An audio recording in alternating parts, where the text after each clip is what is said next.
I'm really happy with the office. We spent a lot of money decorating it with some of these paintings, and the accountant didn't believe me when I said they were all in the office, but no, seriously, legit, this is our office, and it's a business expense. It's office artwork, isn't it?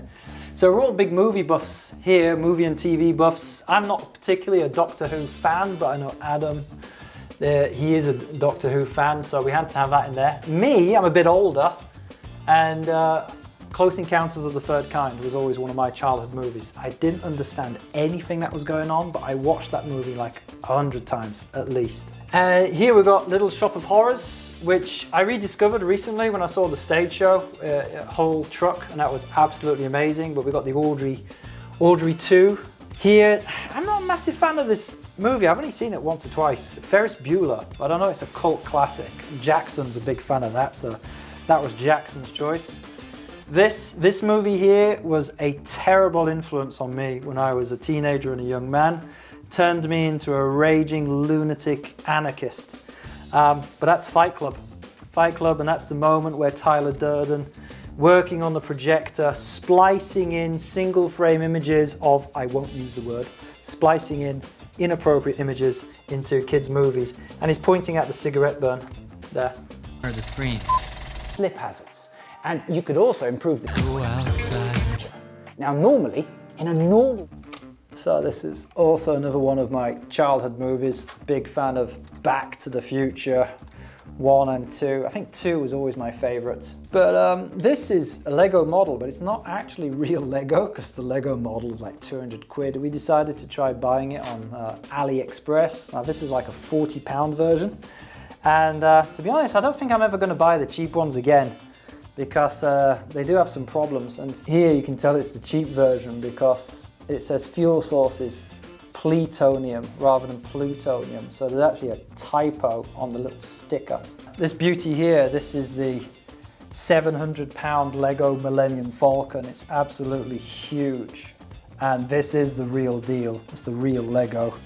Got the little characters in there. It's got all these other characters as well, like Ray and what's his name, Finn. But I'll be honest, I'm not a big fan of the latest Star Wars movie. This is non-canon and you can just throw it in the bin for all I'm concerned. I'm a big fan of the originals, maybe the prequels. That was a notifiable CDM construction project, building that thing. And to lift it into position and put it on this stand, we needed to write a lifting plan under the Lola regulations, and we actually managed to break quite a few bits.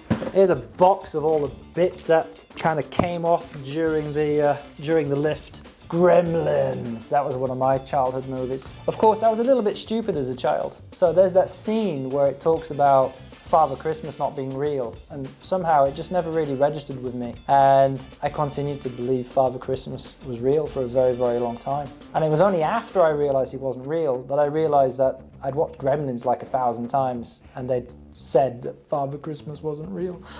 Jurassic Park was the very first movie I went to see at the Pictures by myself. I had to take a bus to get to the cinema and everything. It was quite the adventure. Nearly got mugged in a McDonald's toilet as well while I was there. Here, great scene, it's when, what's his name? Is it Mulhoon, the character? He's hunting the Velociraptor, and then it just creeps out by the side of his head, and he looks at her and he goes, "Clever girl." And then he gets eaten. Ninja Turtles, huge Ninja Turtle fan as a kid. Never really watched the movie though. I think I was kind of past the Ninja Turtles by the time the movie came out. But anyway, for all time's sake. It's not just movies that we're into. It's also video games. If I can take this off the wall. This is the Master Sword. This is from The Legend of Zelda. And me, being a bit of a 90s boy, I was very much into the Super Nintendo. I never really did the Nintendo 64, so Ocarina of Time was never really my era, but Zelda, Link to the Past, was like just my favorite game of all time. Huge fan of that. So here we got the AT-AT from Star Wars. Lego again, this is £700, except that it's not. We got this from AliExpress, another one of those cheap ones again. Never doing that again.